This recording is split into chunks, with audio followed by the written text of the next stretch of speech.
All right.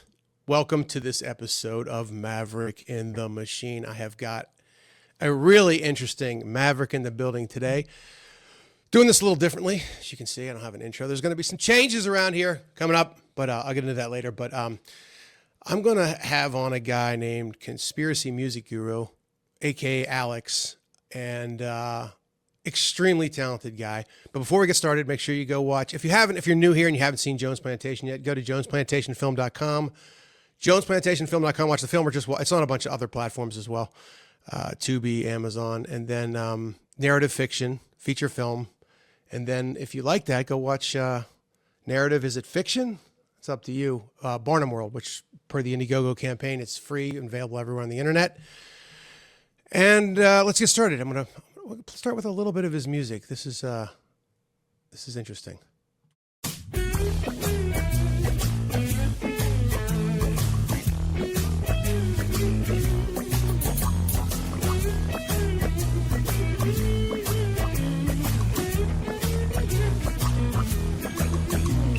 I tried to have a conversation with a man about radiation, the hazardous biological effects. Very harmful. Yes, I tried to show him all the proofs. His ignorance was through the roof. The most deluded man I'd ever met. Totally programmed. I showed him how the frequencies disorient and kill the bees. I showed him how the birds drop out the sky.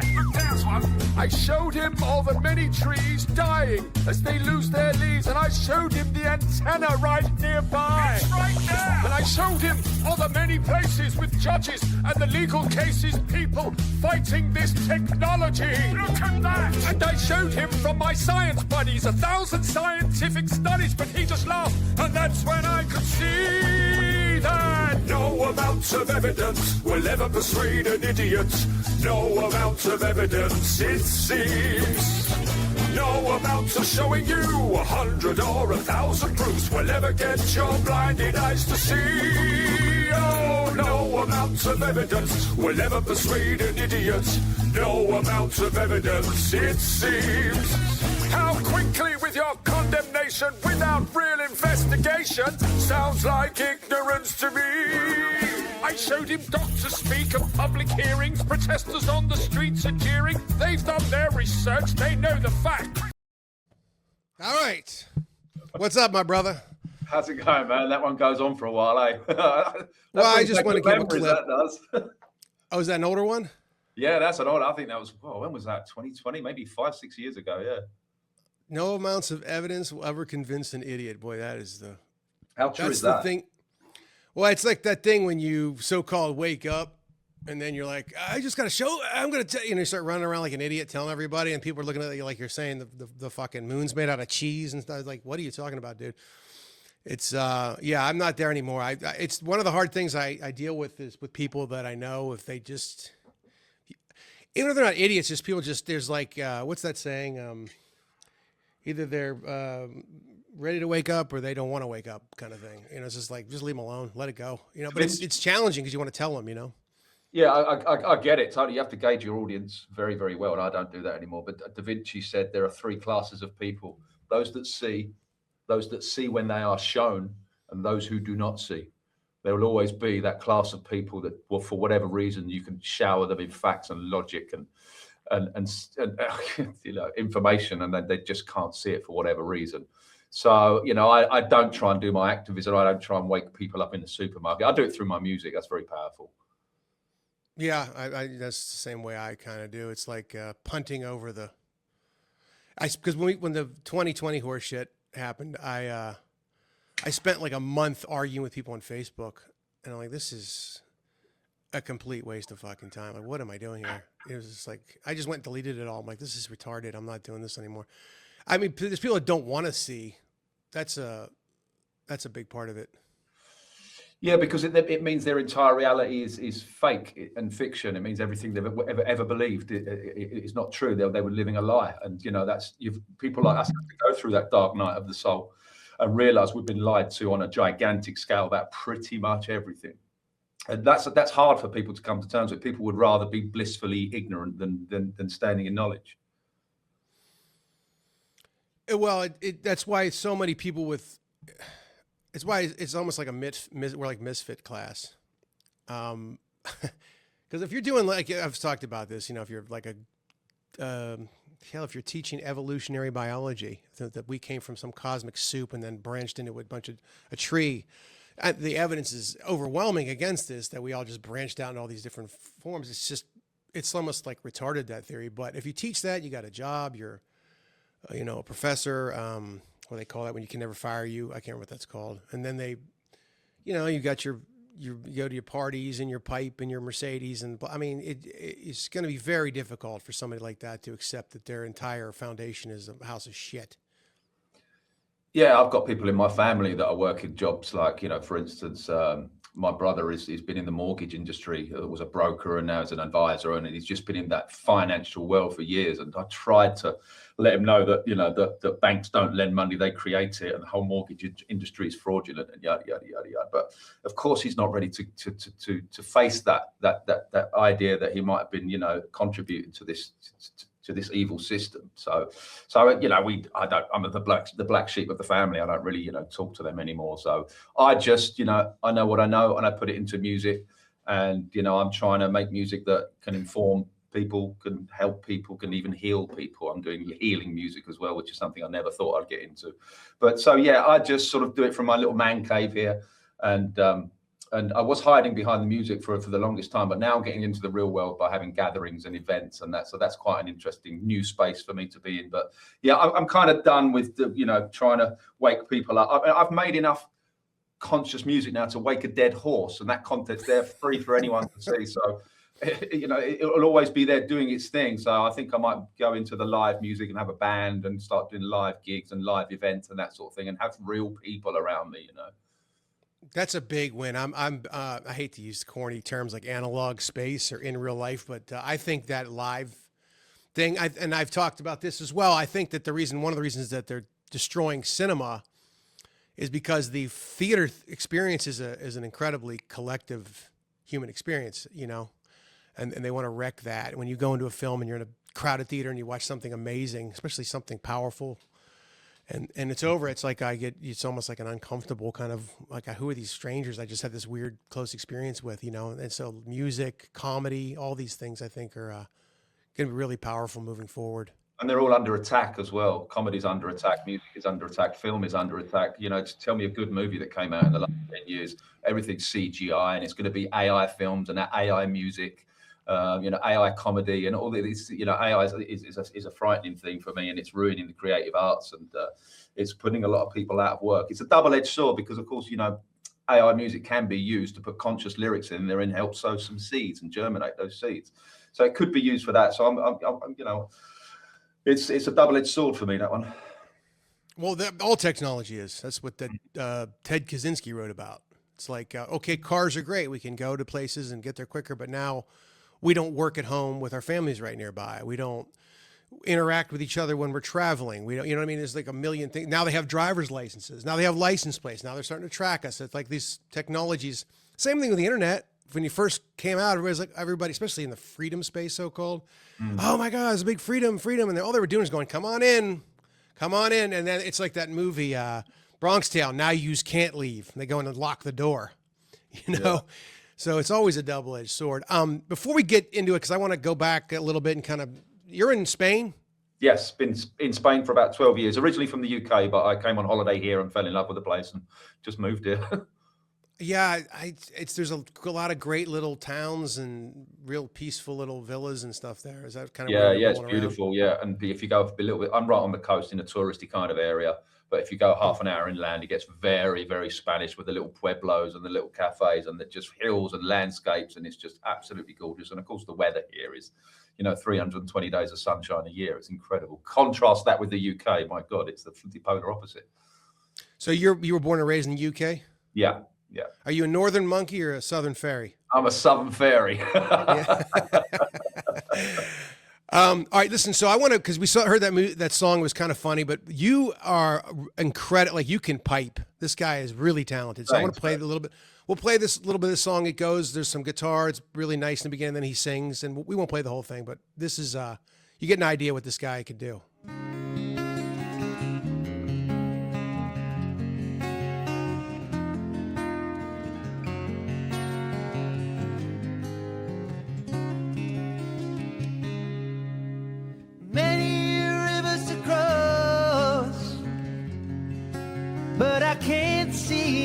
find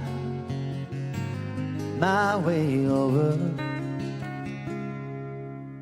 Wondering I am lost as I travel along white cliffs of Dover. Many rivers to cross, and it's only my will keeps me alive. I want to keep playing that, man. That's really good, man. I mean, you have this 2 acoustic guitars. It's just such a lovely sound, man. Oh man, your voice is just it digs into my bones, man. It's beautiful. I'm gonna listen to that a lot now. Because you've got this, your voice has got this thing you don't see much, where you have like a really silky, beautiful voice, but it's manly. You don't have like this MK Ultra gay, tranny voice. You know what I mean? Yeah, I know exactly what you mean. The sound of that pop vocal is so awful. I know exactly what you mean. I've got quite a broad. I'm very lucky to have another instrument here. I've got a broad range. So if I'm want to get a rocky kind of vibe on, I can really reach into that and make it sort of throaty and gritty and sound a bit like James Hetfield from Metallica. And I've done a couple of Metallica-esque songs, but I can also do some reggae stuff and have a little reggae inflection. I'm quite good at that. And the cowboy accent that I did with my whole Flat Earth Man character, you kind of talk like that, and he was talking about NASA and all the fakery that was going on there.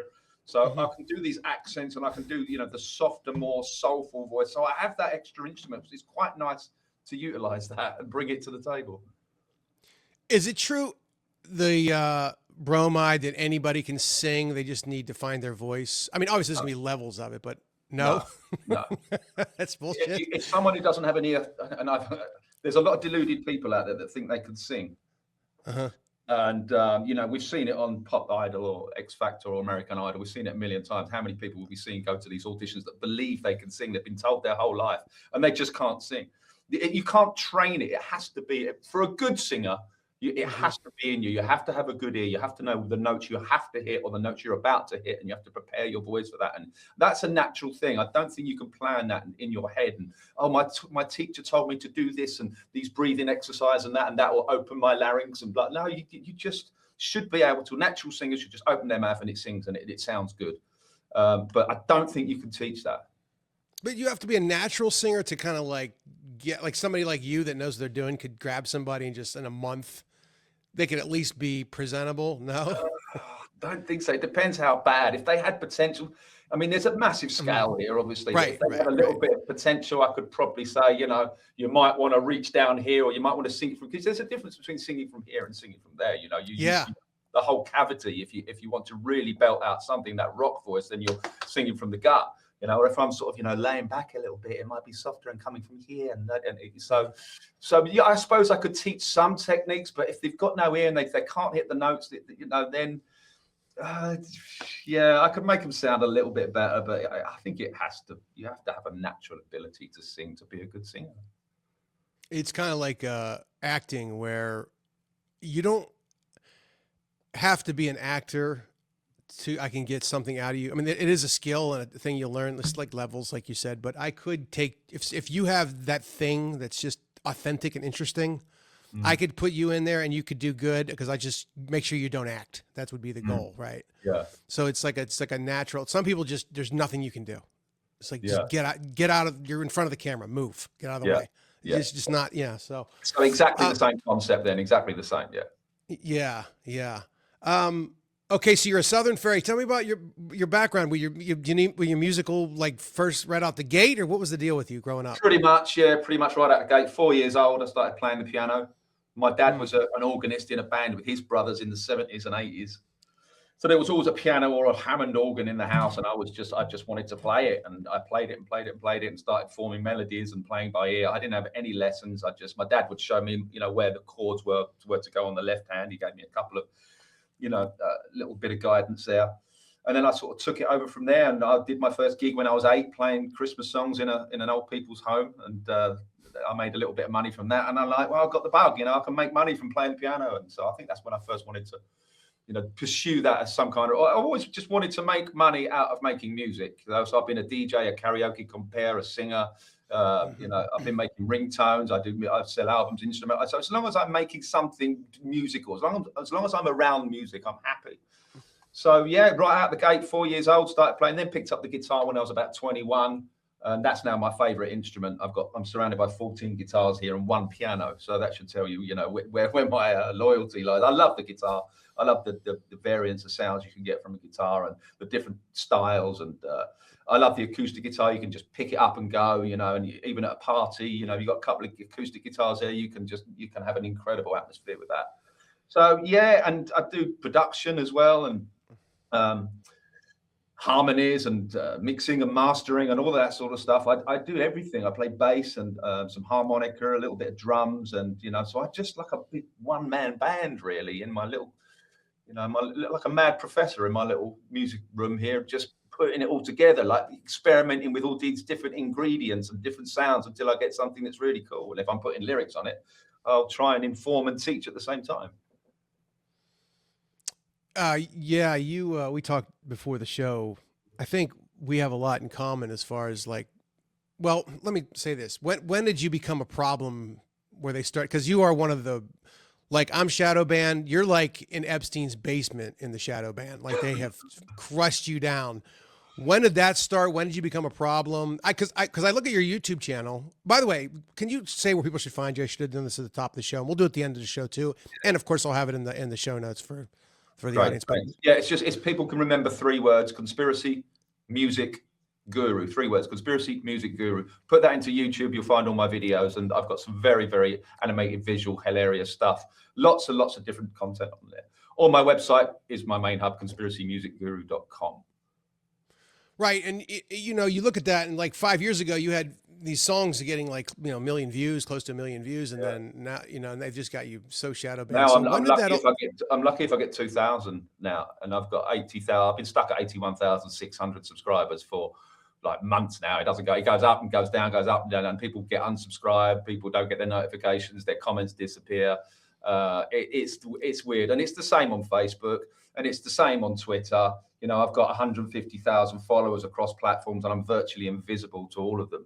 And that started over the last I would say 4 years. It's been a gradual tyrannical boot on my head, just pushing me down and down, like as if I don't notice, like the boiling frog, until it's like, this is, so this is why I need to get away from the internet. These platforms clearly don't want me there, because I do believe that what I'm saying and matching it with music is so powerful that that they want to silence that. Clearly, it's pretty obvious that that's what's happening. So I can't fight it. I can't take YouTube and Facebook to court. I can't do any of that.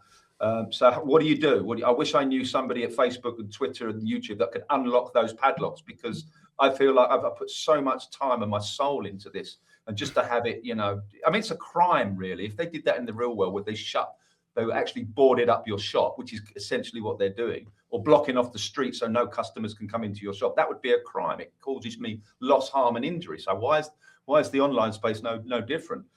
I do see it as a crime. It has cost me loss, harm, and injury, and it's pissed me off, and it pissed me off for a long time. I'm still a bit pissed off about it, but it's pushing me into another space now. It's pushing me into the real world, and a different kind of music as well. So maybe I'll start again with a new IP address and a new laptop and a new channel, doing more of the music that I'm doing now, because I've been so bullet point truth in every one of my songs. Don't take the intervention, that kind of thing. Big Pharma, look up in the sky, those kinds of conspiracies. The powerful ones. So I've been very matter of fact with those songs. So now I'm kind of doing defiant songs, really, that are not so matter of fact, but they're still defiant and awake and aware, conscious music. So it's pushing me in directions that I never thought I would go, but I'm embracing it. Yeah, it is a giant digital prison, and like you were saying earlier, trying to wake people up. I'm like. That dude in Back to the Future, just McFly, wake up, McFly. Hello, yeah. McFly. It's like, I don't, but it's really, really bad. I don't know. I think I'm white pilled on it. I don't know how much longer this can go, but it can really get you down. I mean, I have it's various days. Some days I get really pissed and depressed about it. Some days I don't care. Some days like, oh, well, I'm glad that, getting put in this direction. Do you believe in God? Yes. Well, I believe in a creator. Okay. Well, you can't say the word God. Are you like one of these? Like, 'cause a lot of people are afraid of the word God. Now that's a psyop, by the way. No, yeah, I'm not afraid of the word God. I just don't know. I could never explain what God is. I clearly see we're in a created realm. What God is, what is, does it look? Does God look like me? Is it a spiritual form? Is it a computer programmer? I don't know. I mean, I'm even erring on the side of simulation theory, which I never thought I would go there. I thought that was crackpot as well. But so I don't. I'm happy saying I don't know. I'm happy saying I know what this is. I believe this to be a created realm. Therefore, there must be a creator. What that is, don't know. Happy to say, don't know. Fair enough. Let's talk about 432 versus 440 hertz. What's the deal with all that? Because I know generally what it is, but I haven't done a deep dive. Well, the conspiracy, and it's one of these conspiracies that when you start typing it into Google, it will feed you nonsense. Like if you're typing in our virus is real or our chemtrails real, blah, blah, blah. It will say, no, of course not, silly. Go back to sleep. And it does that with pretty much every ology.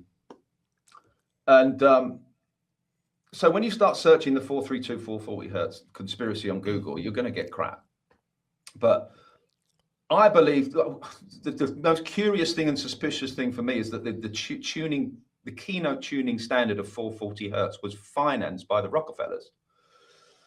Now, I don't know about you, but I don't really think of wonderful things when I hear that name. They're behind pretty much everything evil in this world. And so I came to the conclusion that not only is our air bastardized, our water and our food and the information and the medical system and everything, they've also tampered with the music as well.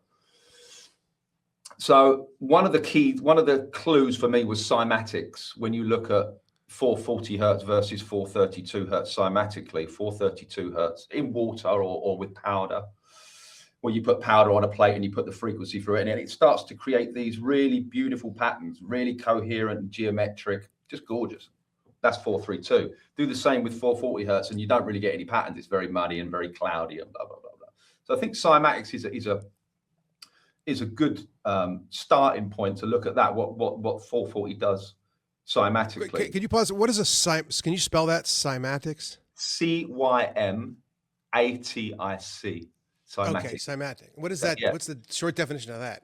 Yeah, well, basically, if you take a plate, I think they call it a chutney plate, and you sprinkle some powder over it. Okay, yeah, I've seen these videos. Yeah, and you pump a frequency through it, or you can do it with a speaker. You can have a speaker, just a general like loudspeaker, and turn it up like that, so it's like a bowl, and you can put water in it and different sort of colorings and that, and you can play frequencies and watch all the different kind of patterns that the frequencies will form. So 440s is like really muddy and cloudy, and remember we're made of water apparently, like 70% of it, if you believe that. So what's that frequency doing? Like that just that dissonant, like that cloudiness, what you see in the speakers, or what's the 432 hertz doing in terms of structuring your water geometrically, for instance? So that's probably a good place to start. But and there's also there's mathematical connections with the golden ratio, and there's a lot of numerology behind it. You could get lost in that aspect of it for months and months and months. But when I was looking into this information, I also came across the solfeggio healing frequencies that can only be attained once you tune to 432 hertz. This guy by the name of Jamie Buturf was putting up this information saying these are the true solfeggio healing frequencies, because there's a lot of misinformation about those. So I thought, okay, let's make music around these frequencies and put it out there as a scientific experiment and see what happens. Let's see if this 432 hertz is really supposed to be healing or whatever, with these additional solfeggio healing frequencies. So I made my first album called True Solfeggio, because I'm using what I believe to be the true solfeggio healing frequencies, and put it out there. And then I started getting people messaging me saying I had this ailment, disappeared after I listened to the album. I had this problem sleeping. I had this sleep apnea. I had sleep paralysis. And as soon as I listened to your album, it's gone. And I get these thank you messages all the time. On my website, conspiracymusicguru.com, there's a little tab that says testimonials. Click that and you'll see almost 100 testimonials of people saying that this did something to me from a wellness perspective or even a spiritual perspective. So for me, the proof is in the pudding. When you start doing music, not just in 432 hertz, but uncompressed as well. All our music is compressed into MP3, which removes 80 to 90% of the audio information. So I offer the full quality WAV files of my albums, my True Solfeggio albums, on my website. So it's completely as I would hear it in my studio. There's no compression, in the right frequency with embedded solfeggio healing frequencies, and it seems to be having this profound effect. So I think the Rockefellers knew what they were doing back in 1935 or whenever they changed the keynote standard or set a keynote standard to 440. I think they knew exactly what they were doing because it causes this kind of dissonance, this dis-ease. It's very sort of a harsh frequency. And, you know, we wonder why all of our children and teenagers are so moody, because they're the demographic that's listening to music in 440 hertz on Spotify, compressed. The music's got no soul anymore. But I'm trying to do the polar opposite of that. And I believe 432 is the key for that. Okay, so a couple things. Solfeggio, that's spelled Solfeggio for people Correct. that don't know. And what is that? Who is he? The word solfeggio comes from the solfege, the do, re, mi, fa, sol, la, ti, do, comes from that. It's basically... Oh, so it's not a person. I'm an idiot. Yeah. No, it's not. No, it's not a person. It comes from that spell. And it apparently originated with the... with monks, with the Gregorian chants. That's how it first started. They were doing this and they were sort of using the right frequencies with their throats, this sort of throat singing and obtaining sort of overtones and undertones and using their body cavity to reach higher states of consciousness. So that's where it all comes from. I think it comes from the Gregorian chants. It's supposed to be ancient, whatever ancient is. But I took these tones, I put it into music, and people just went, wow. And I made a second album, and now I've just finished my third. Whether there'll be a fourth, fifth, or sixth, but I don't know. But even that stuff's being censored, so that should tell you something. Yeah. What was the reason that the Rockefellers? What's their reason for doing it in the first place? Taking the to 440. Well, like everything else, like convenience. It's easy. It's easier. Everybody tunes to one standard, then it's easier. Then when we all get together, we haven't got to tune and blah blah blah. We'll just tune everything to 440. So they even financed a huge music manufacturing company in Chicago, the largest of its kind at the time. And that every instrument that came out of that factory was tuned to 440, and pianos as well, which are notoriously difficult to change back to 432. To change a piano to retune it is a big job. So now it's convenience. It's so convenient if we just have one. It's just like, oh, you can get 20,000 songs on your iPhone. How convenient. But what they don't tell you is we're going to remove 90% of the audio information. So that was the excuse, just for it'd be so much easier if we just did it this way. And you say like MP3s, which are compressed files. You say WAVs, waves. Are AIFFs, AIFs uncompressed as well? Yeah, they're uncompressed as well. Yeah. So that's the best way to listen to it. And if, let's say I had like a Drew TV, my platform that I'm planning on building, and we brought you on and you just played 432 through the computer, obviously. Would they get, obviously they need the better the headphones. It's still be 432, like they're not fucking with the signal through the internet, are they? You know what I mean? Well, if you were to play one of my songs now, they wouldn't retune it, but they would compress it. Even our speech right now is being compressed. Right. So everything that's going live on YouTube, so you wouldn't be able to get the best experience. My albums are on YouTube, but I say don't listen to them on YouTube for God's sake, because download them.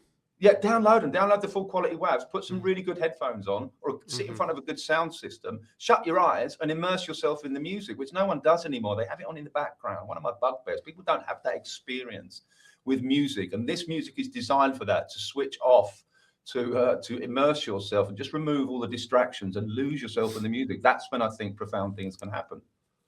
And people have been healed, they say? Are they listening, like they sleeping with it on, or what's the method? Meditating with it on? Well, it's not really, I wouldn't say it's meant for meditation. There is meditation music out there, but it's very samey and monotonal and just a little boring, really. I wanted to create music listenable that had an intro, a verse, a bridge, and a chorus. So they're like instrumentals. I don't think it would definitely relax him. Whether you could get into meditative states or not, I'm not sure. But yeah, I've had people saying, had this problem. I mean, if you wanted to pull up the website and go through some of the testimonials, but that might take a while. But there are loads there, and there's people are saying I have it before I go to bed, and I wake up and I feel like I've gone to heaven for 8 hours. Or people who use it. One little bunch of people are saying, my children are going crazy, and I try and put on this music and that music, and no other music works. But then I put on yours, and they're instantly calm. And you get this over and over again with babies as well. When they're crying, put on the music, it calms them. I don't know if you've seen videos of like Tibetan gongs, and they gong, the baby's crying, and they just bang a little gong next to it, which is tuned to 432, and you watch it stop crying, just stops crying. That's what this music's doing. Similar story with pets as well. You've got cats and dogs running all over the place. I've had reports that they put the music on and then they can't overlay. So, and I've seen it as well from with my own eyes. It's incredible. Well, I'm definitely going to try it, and I'm going to report back to you. Might be one of those guys on your website. Right. Yeah, I'm definitely, because I do listen to things at night a lot of times when I'm sleeping. But that's going to be interesting, because I did listen to some of it.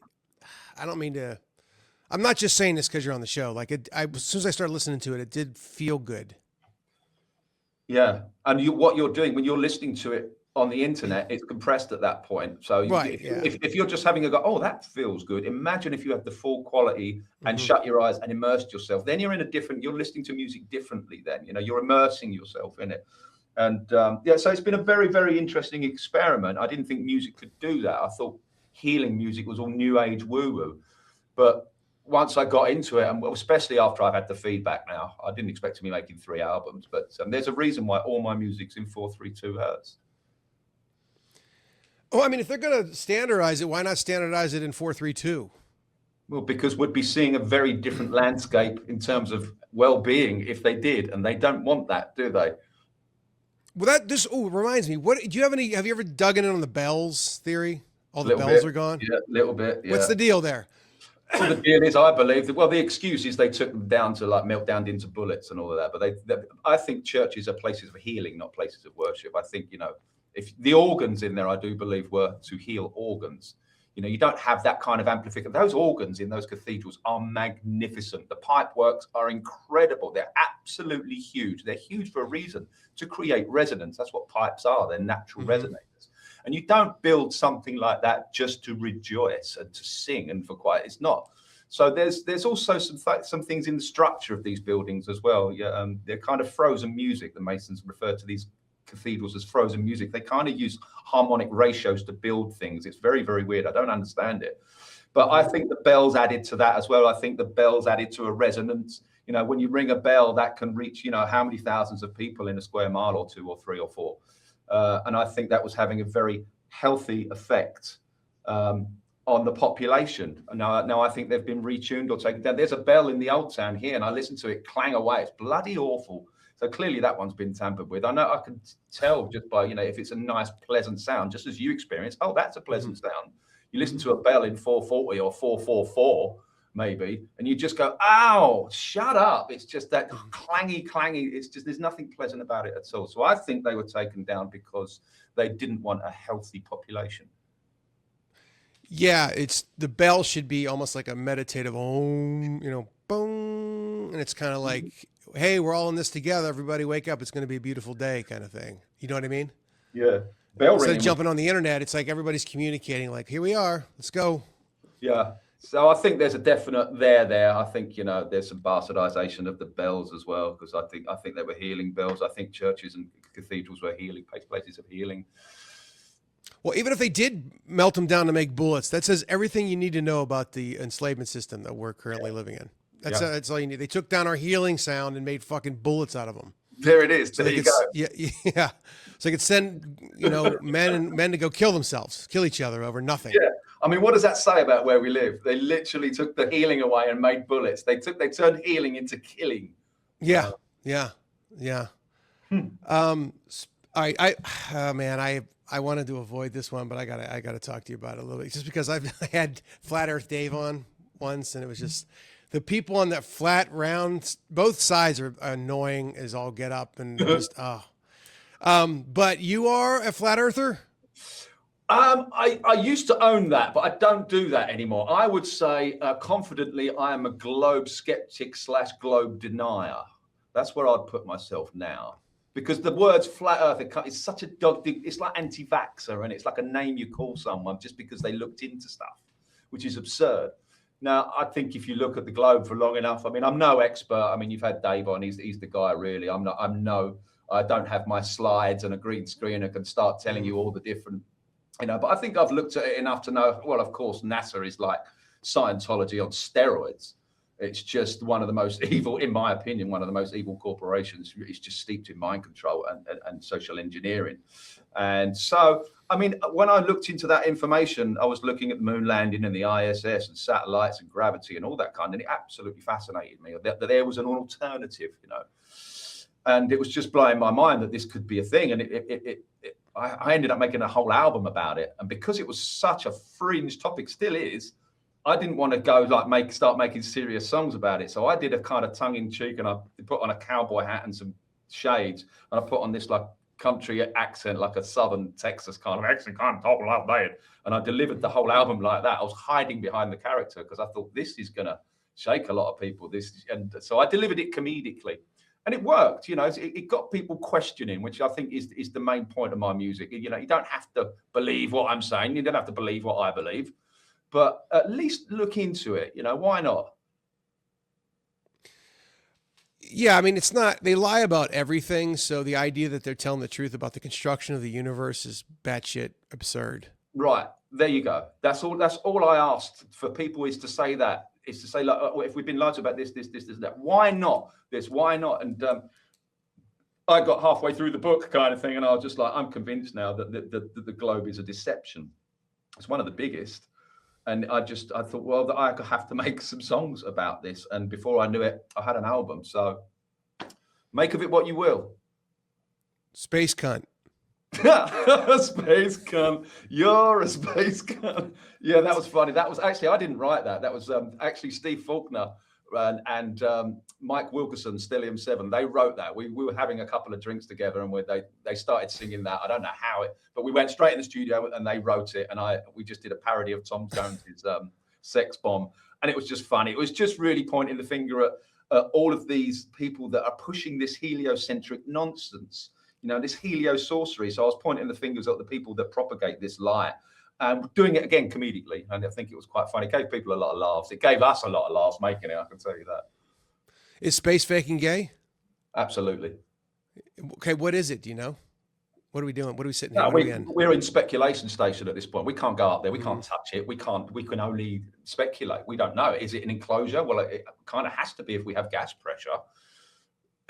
We have to be contained if we have pressure.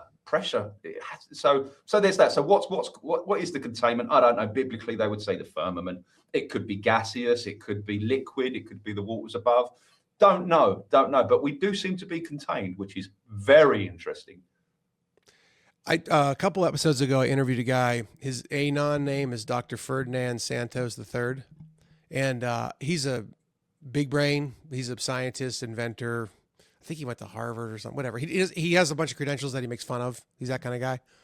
And dude, you should check it out. He blows, it's called The Moon Landing Debunked. I mean, he just blows the doors off that entire thing. And he goes into, I'm not a scientist, obviously, but like he goes into space being a vacuum. He's like, there's nothing in a vacuum. Like, you know, he goes into the moon landing stuff. I mean, if you want to see it just completely blown to bits, listen to that episode. Because he goes into the batteries the batteries alone is so absurd. They were able to do what they did with those batteries at that time on that thing. It's just no way. These are the finer detail points that people need to look into. There are websites dedicated to all the finer detail and how that equipment could ever work, and you know, all the fuel needed, and it's just, you know, the lighting angles, the harnesses. There's so many fails.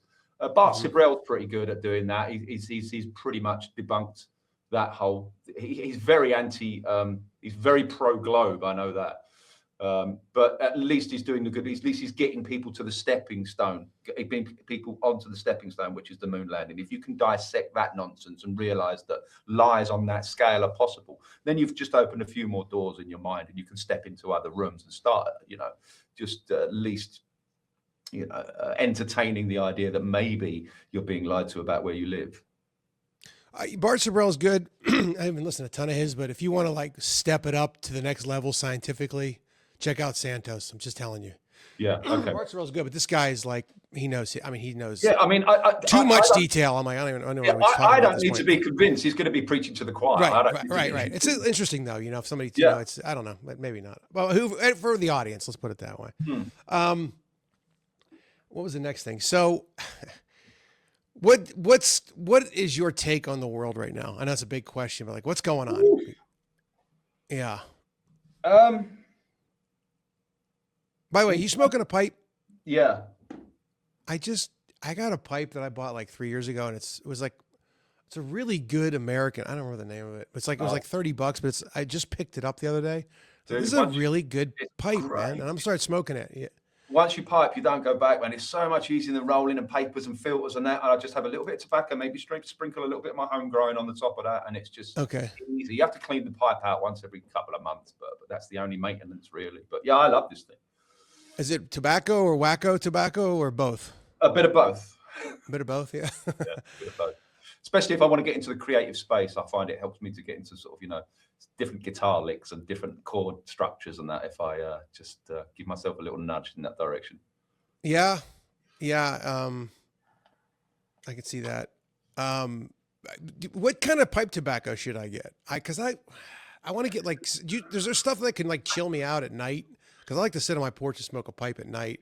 No, I would definitely go for the stuff without any additives. Go for the natural tobacco. I tried growing it myself. Did you? How'd it go?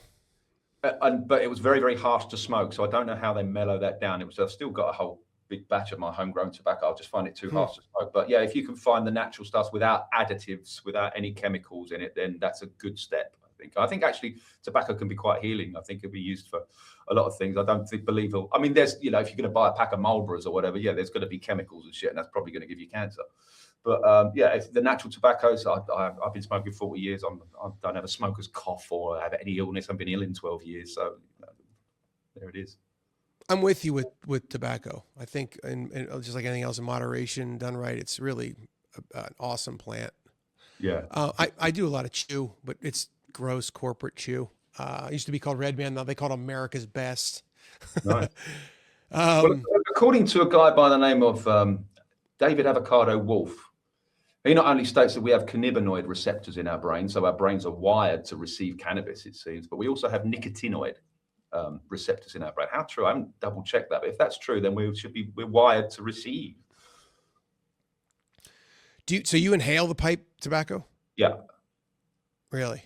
Is that normal, or is that just because you got the wacky tobacco in there with it? No, it's just like if you were to roll a cigarette, with rolling tobacco, it's the same thing. You inhale that. You're just doing exactly the same thing with rolling tobacco. It's not pipe tobacco. Pipe tobacco and rolling tobacco, different things. So I don't use pipe tobacco. With the pipe tobacco, you get all sorts of different flavors and cherry flavors, like vape. Yeah. But you don't inhale it. So just use normal rolling tobacco and then put that in your pipe, and then you can inhale it, and then it's all good. Because the other tobaccos that you don't inhale, they're very harsh, but they have these flavors with them, which I'm very curious about. God knows what they're putting in there to create that. Yeah, that's true. That is a nice little lesson, man. It seems obvious, but when you get into the things, it's like the little things that. Because I'm looking into like an RV type thing, or like just buying a piece of land and throwing like a little mobile home RV type thing in there. We are thinking alike, brother. Yeah, you do. Yeah. Have you started looking at that shit? There's a lot to know. Like this guy, I just talked to this guy the other day. He's got one. He told me like 2-3 things. It seems so obvious. I'm like, I didn't even freaking think of that. There's loads. And it depends what you want to do, whether you want to buy one or whether you want to buy a van. And the best way would be to buy a van and convert it to your specific needs. That's the way. Speak for yourself. I don't want to deal with that shit. I'm just going to buy something done, man. I want it easy. Because see, I want a studio on the road as well. So mine's yours. Yeah. You should buy a school bus then, maybe. Yeah, but then again, you get into the parking issue. Like I've got 2 friends that got camper vans. They've got small ones. He said, get a small one because you can park it anywhere and it doesn't look like a camper van. There's this thing called stealth camping that people are buying, like these worker vans. They just look like worker vans with asbestos on the side or whatever. And they're fully functioning camper van inside. So then you can go park on a car park in an industrial estate or wherever. So it's not this big motorhome. So there's that as well. So I don't know which way to go. I've also been looking at static homes as well, because you can buy a piece of land here in Spain very, very cheap. How cheap? Well, it depends where you are. If you're near the coast, very expensive. If you'll go a little bit further inland, and you don't want any water connected or any electricity connected, then cheap as chips, you could get a few acres for 10 grand. And then if you don't have any permissions to build on that, so then you get a static home. These static homes you could buy for 20, 30 grand. You get them for 5 grand. They're really the ones. What are you talking about? That stuff you get on Amazon? That kind of shit? No. There's the whole companies that make these homes. They're like you can move them. You can put them on the back of a low loader, and they can take. So why are they called static homes if you can move them? You're talking about a mobile home. Well, it's like a mobile home. Yeah, like what would you call it? Trailer park kind of thing. Yeah. Yeah, but they do these. We call them static homes. But they do these high-end ones, and for 30, 40 grand, you can get an absolute palace. And you just put it on a spot of land, and you don't need any permissions. I mean, if you're far enough inland and you want to put a septic tank in, legally they would say, "Oh, now it's a permanent structure, so you've got to put, we've got to get permissions, blah blah blah." But if you're out in the campo, in the countryside, put a septic tank in. Don't worry about all of that crap. That's what I want to do. I want to go inland with maybe. I don't know what I want to do yet, but I definitely want to get further inland and have more privacy and, just detach a little bit, I think. Well, what are you going to do about water? Because I'm telling you, hauling water sucks. I have personal experience with this. Yeah. Well, thankfully, a lot of the pieces of land that you buy out here, it does come with irrigation water because it's usually land used for growing. That's why you can't build on it. So you want to buy a bit of land that was used for, growing. And they do have irrigation water. What kind of water that is, and it would need to be tested, but that can obviously be filtered. So if but to do rain catchment in Spain, it doesn't rain a lot here. So you would need to have, a good 100,000 litre capacity storage. So when it rains, you can also get trucks delivered with water and that kind of thing. They can dump 10, 20,000 litres into a storage facility if you've got that. So there are ways around it, but requires investment. But ideally, you would have irrigation supply at least. That would make life a lot easier. What does that mean? I mean, I know what irrigation is, but what does that mean? You have pipes running to your... Yeah, well, basically, all of the farmland in the countryside, they're fed with an irrigation that's getting water from somewhere, probably some reservoir somewhere. It might even be coming from the mountain. We do have mountain water coming in. So if that's the case, then great, it's perfect water. But if it's just standard irrigation water that's been sitting in a reservoir somewhere, it might have some mold and stuff. You might have to treat it a little bit and filter it, that kind of thing. If you want to drink it, I distill, but if you want to distill, that's what I do. Yeah. Yeah, I distill. I've been distilling for 10 years now. I just started like 6 months ago. I'm new to the distill game. Yeah, I got it's a 1 gallon distiller. I need to get something. I want to make my own actually. Well, you can do solar distillers. I've looked into that as well. They're great. If you're in a place that has a lot of sunshine, I'm in Arizona, brother. I was just going to bring up solar in a second because you're in Spain. Yeah, you could run a lot of your shit on solar, but then you got to know your solar game. How's your solar game? I helped the guy put it in because I wanted to learn, and we got a cheap system because I was offering to help, and it was his first time building. So we got a 5K system here.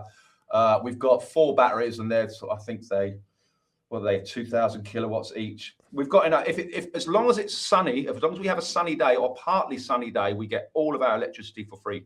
But we do have weeks, like particularly in the winter, where it's the sun, it's cloudy and it's rainy and that. So we do have to default back to the grid at that point. You can cut that source off if you have a generator, which is something you would need to do if you was out in the countryside. You want to rely on the generator rather than a grid, I think. So that might be the next thing that I start looking into. But I know a little bit about solar, but I wouldn't be confident in putting in my own system, but I could get some help with that. I thought solar, you could set it up so like it saves the energy you don't use, and then you just use it when it's shitty out. No? Well, yes, I have batteries. I have battery storage, and it can save it in there. All the excess goes in there, but that excess power only lasts about a day. So unless you have racks and racks and racks of batteries to last you a couple of weeks when it's cloudy for 2 weeks, that's just not going to work. And those batteries are like $1,000 each, $2,000 each. So you'd have to have a big pockets. Then the savings just don't add up. So you'd have to go generator and then a backup generator, just in case. And your solar runs your whole house? Yes. Yeah. Wow. And then what's your distiller game? If you've been doing it for 10 years, you got like a big one? Did you make it yourself? Did you buy it? No, we bought it. We had one for the longest time. It recently failed, and that would take like 5 or 6 hours to get 5 liters, and it would make a hell of a noise. And then we treated ourselves to a new one only a couple of months ago, and this thing distills 5 liters in, I think, 2.5 hours, and it's really quiet as well. I always had salt though. Try and add a bit of salt because it does take out some of the essential minerals and the electrolytes or whatever. So it's always nice to add a little bit of salt. I know it's not particularly enjoyable to drink, But if you can, it gets some of those electrolytes back in, and a good salt as well. A good salt if you can. So there's a lot of shitty salts out there as well. So yeah, I try and do those things because, but I'm still showering in the shitty water. Ideally, you would want to get a whole of house filter if you want to go, the next step, and have the water filtered before it goes on your main organ, which is your skin. So what's seeping in there? But I mean, how paranoid are you going to get at this point? There's levels. You've got to stop. You've got to try and enjoy yourself a little bit. Otherwise, you'll drive yourself crazy. You won't be going outside because of what they're spraying if you're going to operate from that mindset. Yeah, it's funny you bring that up. I'm actually looking up because every morning I have like 40 ounces of my water, and I drink this salt. It's like $15 a bag, but it lasts like 2 years. So who cares?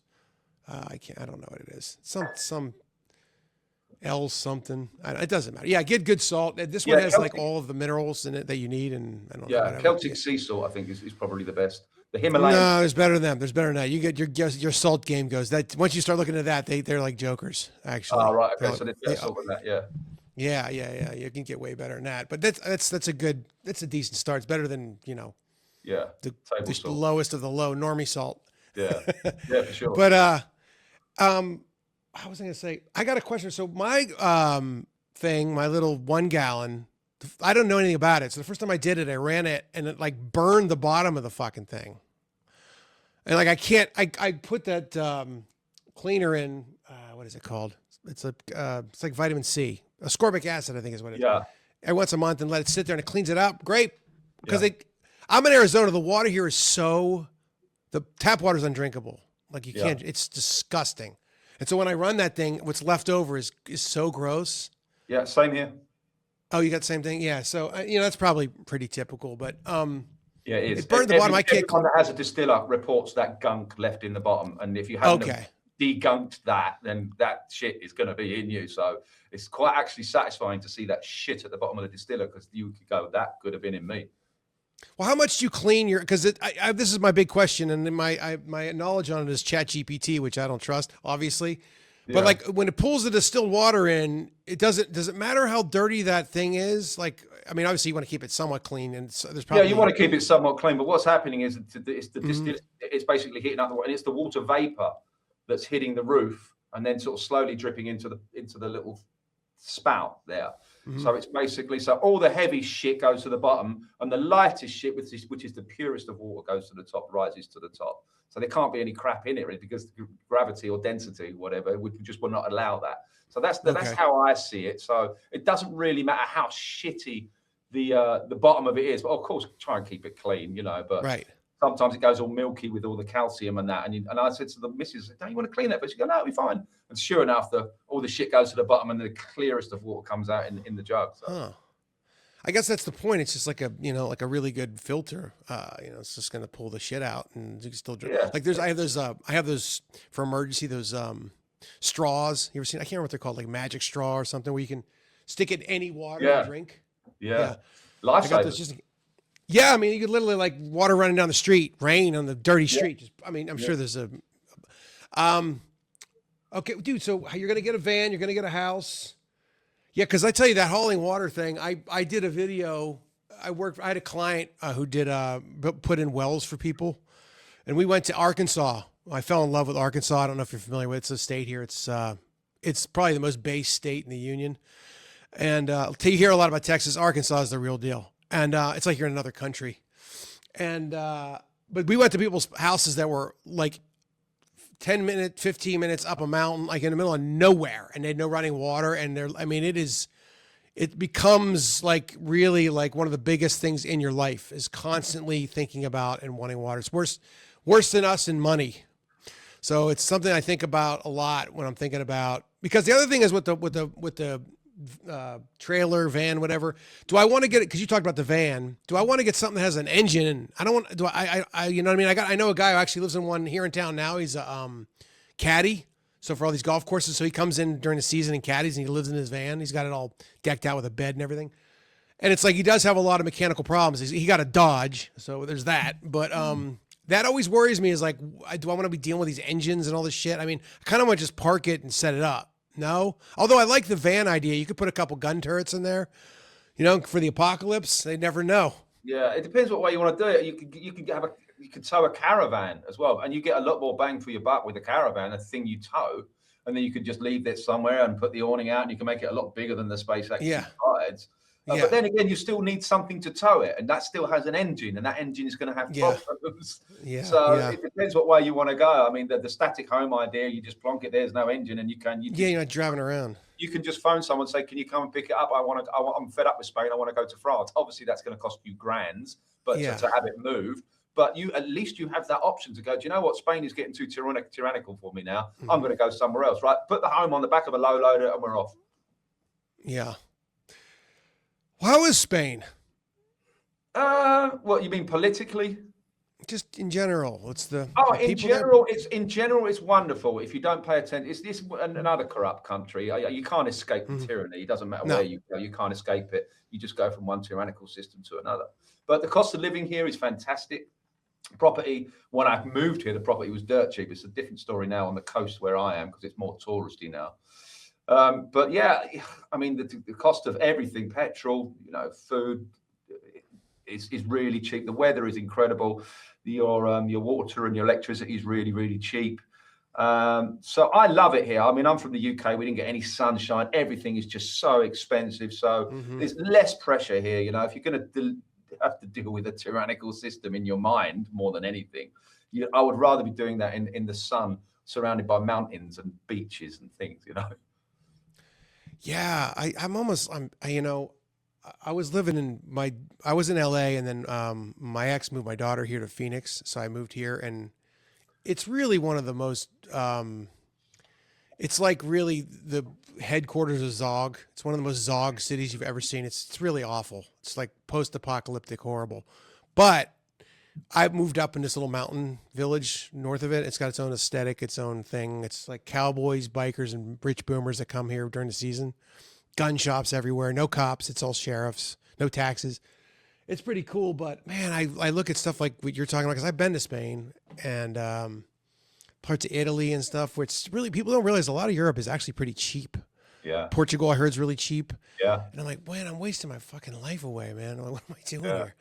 That's exactly that was my mindset before I came here. Like, what am I doing in this? Every day is a rainy day. And I used to love the sunshine, but we weren't treated to a lot of that. So it's just you get that seasonal, what do they call it? Disorder. They call it SADS, I think, where you're just like depressed because there's no sunshine. You're starved of sunshine. And I was on a council estate as well, and it just being overlooked. There was no privacy. Place was quite violent. In fact, the pub opposite me, some guy lost his entire head with a machete, and that was a pub like fucking 20 meters from my house. So there's like, what am I doing here, man? What am I doing? We came to holiday in Spain, and I always thought Spain was just Benidorm and lager louts and just Brits abroad, but it wasn't. I just saw this natural beauty, and just the landscape was absolutely incredible, and the weather's incredible, and I've got a good life here, man.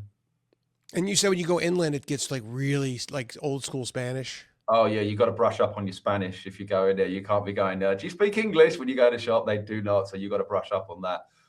And especially if you want to get stuff done, it's okay learning all the initial greetings and one more beer and all of that stuff. But if you want to buy a piece of pipe in a pipe shop or whatever, or you want some tools and you want to explain what kind of tool you want, you got to brush up a little bit on that. But yeah, it's a different way of life. It's a very rural way of life, a very simpler way of life in the countryside here. Yeah.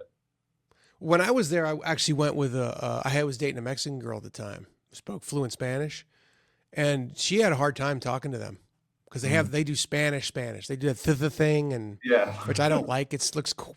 And there's different dialects as well. There's different dialects. Yeah. Well, so they weren't nice about it. They weren't like trying to help her out and figure it out. They're like just talking, like, you don't get it. That's on you. She's like, I don't know what these people are saying. I've never heard this kind of Spanish before. Yeah, so it would be quite a bold move to do that, to move that far inland where you start to get out in the sticks and you start to be a little bit more, away from society, which I kind of like. It sounds like a big challenge. I'll have to learn a lot of stuff and, improve my Spanish. It's pretty basic at the moment. But, I like doing different things. It just challenges me. I end up learning a shitload. You're just having this house and having to be the caretaker of this house. And I've learned so much about building and electronics and plumbing and I've done all the rain catchment thing and the solar thing, and like, I like a challenge. Let's put it that way. A tinkerer. And you know, the thing with the moving into the country, just you just fade it in. Maybe you get yourself a little spot. You know, you keep your place and just go there, you know, on the weekends and start kind of figuring it out. You might not like it, you know. Yeah. I'll just send the wife out. You go and deal with that. I'll just sit in my studio. All right, where are we in 10 years based on what's going on right now? Where are we in 10 years? What's your big 30,000 foot assessment? I don't know what the future holds. I can only control my reality. Right. You know, I thought I was changing the world with my music, and I'm changing, you know, people's minds. It is musical wizardry. It is alchemy in a way, and it does affect people. And I am changing. Maybe I'm making a difference. You know, I'm leaving behind a little legacy, and at least I can be on my deathbed and say, you know, I contributed and I tried to make this apartment better than I found it as I leave it. Mm-hmm. So, but I've realized now that I can't, whatever the world is, whatever the world does, whichever direction it goes in, I can't really do anything about that. I've come to realize that the best thing for me, for my world, for my reality, is to distance myself from what's going on in the world. Every war, every psyop that's ever happened hasn't really affected my life. It's only affected my mindset. And fear, and it brings fear and anxiety. And then you look at this politician and you moan about that politician, and you just see things never changing, actually fundamentally getting worse. I can't change that, but what I can change is my surroundings and the people I surround myself with, and still make my music, still make conscious music, because my heart is in that. But so where we're going to be in 10 years, I don't know. I think we're going to be looking at AI is going to be doing a lot of things. We're going to get lazier as a species. People love ease. People are lazy anyway, and just give them AI, and then all of a sudden, you know, they don't have to work anymore. They don't have to use their brains anymore. They don't, you know. So I think we're going to see a very, very digital future in the next 10, 20, 30 years. The technocracy is going to take over. The censorship is going to be, it's going to be an Orwellian fucking nightmare, I think, to be honest with you. I know it's a bleak outlook and people don't want to hear that, but I'm only going on what I've seen and what I've experienced thus far. And it just tells me that we're heading, I don't know, it's probably the storyline of every dystopian movie we've ever seen. You know, think Terminator.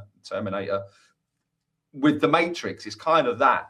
So that's what I see. No one wants to hear that, I know, because people want to think that there's hope and, you know, this next politician is going to save us. But I've just seen it's a clown show to me. It's a clown world. And if I want to really improve my world, I need to distance myself from the internet, from the war stories, from the next psychological operation, from the next terrorist threat, and all of this. So I think, I don't know. Is that good enough? No, that's you're basically, we're going to get transhumanized. The digital prison is coming, and then they're just going to kill us all. Fa la la la la la la la la. Isn't it joyful? Yeah, you're definitely not white pilled. You're like my man, Legal Man, who played Mr. Right. Jones. He's a friend of mine. He's cyanide pilled, he calls himself. Right. Yeah. I'm starting to recognize my surroundings now. I'm starting to smell the evil in the room. You know, I can taste it. It repulses me a little bit. It's kind of having me question, where is this place? Why am I here? Did I agree to this? I don't know. I know that I need to detach myself a little bit, step away from it as much as I can. You'll always have to have one foot in the matrix. You'll always have to go to a supermarket. You can never be self-sufficient just as two people. You need community to do that. So you can never just be a monk meditating on the foothills of the Himalayas and just completely detach. I can't ever see me doing that. So I'm always going to have my, you know, my 1 foot in the matrix with, you know, maybe even a driving license and shit like that. So I don't know. We'll see where it goes. But, you know, I need to, you know, start making more steps away from this mind fuck. It's funny you bring that up because I was just talking about this yesterday with, like, I started thinking about, because I have a big gun. I've got war gun bullets. Then I was like, I got like butter powder and some other shit. And I started thinking about it, like, because this thing now with the Iran is really bad shit. There's some bad shit coming. And I just, what can I do? I mean, that's why when you say, is the world run by evil? Is it an evil? The world is beautiful, but is the constructs of the world, are we in an evil prison? Yes, I think so. Okay, then there's a God. If there's an evil, there's a God. Okay, so, and to me, God is writing this whole thing, and all I have is to be able to surrender to God, and that's not something that's easy to do. I'm not God. I'm not organizing this. I didn't make myself. I have no control over this, in a sense. All I can do is do what I came into the world with a sword, and all I can do is use that sword and hope that I didn't waste my time. That's all I can do, and I can't prepare for this. There's nothing I can do. Even if I was a farmer that grew up in Arkansas and I had a cattle farm, maybe it'd be a little better for me, Yeah. you know. I've But tried it. You can't. You need community. You need everybody on the same page. at least the people on the same page, we need to get together. We need to, Yeah. we need to, you hear this all the time, build community, but I mean, Yeah, but no one's ready to do it. No one's got the finances to do it. Most people don't even have the knowledge of how to do it. And then so you're going to have to surrender to someone who knows what they're doing. And then all of a sudden you've got a leader again. And then people start brandishing it as a cult. And then it's a freedom cell and whatever. And then it becomes, there's all sorts of internal politics as well going on. So who decides what? So I don't know. It's almost for me like every man for himself now. you basically described kind of one of my theories, that we're living in purgatory. So we talked about the technology. It's a double-edged sword. The whole fucking world is a double-edged sword. It's like, there's no, like, you when you're young, you're like, I'm going to get to this point, I'm going to win, and it's going to be amazing. Like, it just never, it doesn't, it's just, it's within. Everything is within. There's no, it's just a giant Ferris wheel of fuck. Like, oh, that's great, but then you're fucked. But then that's great, but then you're fucked. Yeah, it's just do the best you can. Do the best you can. Like, give yourself a pat on the back. Just keep going, keep fighting. Do the best you can. Try and do it with a skip in a step. Try and do it with a smile and a song. And don't let the bastards get you down, because that's what they want. Stop focusing on wars. Stop focusing on politicians. Stop focusing on someone else to come and save you. Only you can do that. All right. Well, hey, one more thing before I let you out of here. You talked about the distilling and the solar and do you ever think about doing videos and putting that for people? That might be, because I mean, that stuff's interesting to me, and that's really actionable information. I have a video on my channel. It's called A Quick Tour of My Garden, or Garden Tour, I think. And I made that when I was doing the whole self-sufficiency thing and growing and showing everybody my setup and the watering and the rain catchment and how I built it all, and the pump and how everything works. I did that. That's on my channel. I would do more of that, but there's no real point anymore because I haven't got an audience. So I'd be just making a video for only a couple of thousand of people to see. So I can't really reach anybody with that information. So I don't know, maybe in the future, if I set up my own sort of network and whatever, maybe I can do something like that. But you can, with that system that we had, you could grow a few tomatoes and some onions and some peppers and some potatoes and stuff like that. But the work that goes into it, the water that you need, particularly in Spain where it's really hot, you need so much water. And not a lot grows in the summer here because it's so hot. So there's a lot. So you have to really think about, is it worth doing it with just two of you? Can you really make a difference that way? But I sort of found out that actually we're not really saving much here. Yeah, you're probably eating a little bit better, but you absolutely do need a bunch of people to make something like that work. And then, if you're a meat eater, you've got to do your own, your own slaughtering and that kind of thing. And people are not ready for that. Well, I would push back a little and say getting off the plantation, the first move is to open your mind to the situation that you're actually living in, to understand you are living in a plantation. Mm-hmm. And when you start messing around with stuff like this, that triggers that entire mindset of freedom. You know what I mean? It opens that whole window up for you to walk through. Mm. So I don't know. I understand your point. It's kind of like whatever you think of Bukele and El Salvador. I went down there and traveled around, and they're not using Bitcoin, but it is available everywhere. And there's something about that, whatever you even think of Bitcoin, by the way, but their perception is that it's this new money, freedom money. And so it's opened up the minds of the people in all kinds of different ways. It was interesting to see. Yeah, I've been very tempted with Bitcoin but for me, it's just too much of a learning curve and I don't trust. For me, it's like gambling. I think the house always wins. Yes, sometimes there's going to be people that are going to make a fuckload of money. Good on them if they can really learn that system and take the system, and read the cards, be the card reader in the casino. If you can take the casino, great if you can do that, if you have the knowledge to do that with digital stuff. But I haven't invested at all. I don't trust it. I don't like it. So there's that.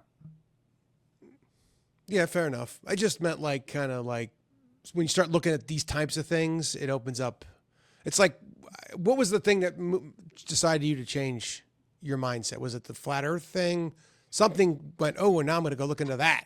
And now that was yeah. And for a lot of people, it was 9/11. Same with me. 2012, I started looking into. So that was the catalyst that made me go, holy shit. We were completely lied to about that event, and that really opened my mind to the possibility that we're being lied to on such a huge scale. Like I could see the mind control, I could see the social engineering behind that. It was so bizarre.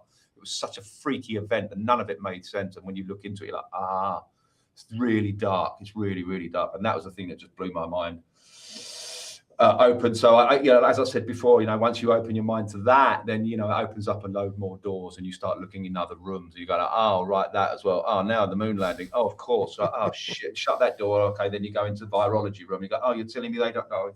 So we can't spread disease. No. Oh, fucking. Of course they lied about viruses. Right. What's this other door? And you just like, and then it opens more doors and more doors and more. For a musician, it's great because I never have writer's block. I've always got something to sing about. Yeah, you open enough doors and you just end up with the beast. Like, yeah, exactly. You get to the final boss, right? All right, man. Where can people find you before we get out of here? conspiracymusicguru.com. conspiracymusicguru.com. All right. We can gotta. I just mention my event before we go, please? Please do. Yeah, go ahead. Do anything you want. Plug anything. Go ahead. Thank you. I appreciate it. This September in Spain, in a beautiful part of Spain called Javia. It is called the Pearl of the Costa Blanca. It's absolutely stunningly beautiful. We are having a gathering of like-minded people, most of whom who are on the level, if you know what I mean. We're going to be performing with my band. We've got DJ Mark Devlin as well. The band will be playing some conscious, defiant, anti-establishment songs I think people will like. We've got food included. We've got free bar for 3 hours. And it's because there's going to be a bunch of gatherings around that event as well. So there's going to be pre-gatherings and post-gatherings. If you want all the information, please go to my website, conspiracymusicguru.com. Click on events, and you will see that we're going to be having a party in the sun. And if you want to join us, please do. We'd love to have you. That's September, man. I want to go to that. It's awesome. There were some big names. Well, I say big now. I don't want to name any names because one man's legend is another man's shill, unfortunately. So, but yeah, there were some really, really cool people that I look up to and respect that came to the last one. So I think this one, we're going to step it up, and there's going to be some, very interesting conversations at least. Yeah, and I want to give shout out to Rebecca who put us together. It was good to meet you. And I'm interviewing Steve Falconer next week. So. Oh, great. Send him my regards. He's a good man. All right. Take it easy, brother. Thank you. You're welcome. Thank you. Cheers, mate. Okay, that's it. I hope you enjoyed the show. You can follow me on Twitter if you want at Tregsman with 2 G's and an S, or you can subscribe to our YouTube channel at Drew Media TV. We also have a Rumble channel, Drew Media, if you prefer there. I know a lot of people don't like YouTube. Also, if you're listening to the podcast, like on Spotify or Apple Podcasts or whatever, if it's not too much of a pain and you like the show, give it 5 stars so we can get some help from the algorithm. Otherwise, all the other links to our social media will be in the show notes, and we'll see you next week. Thank you.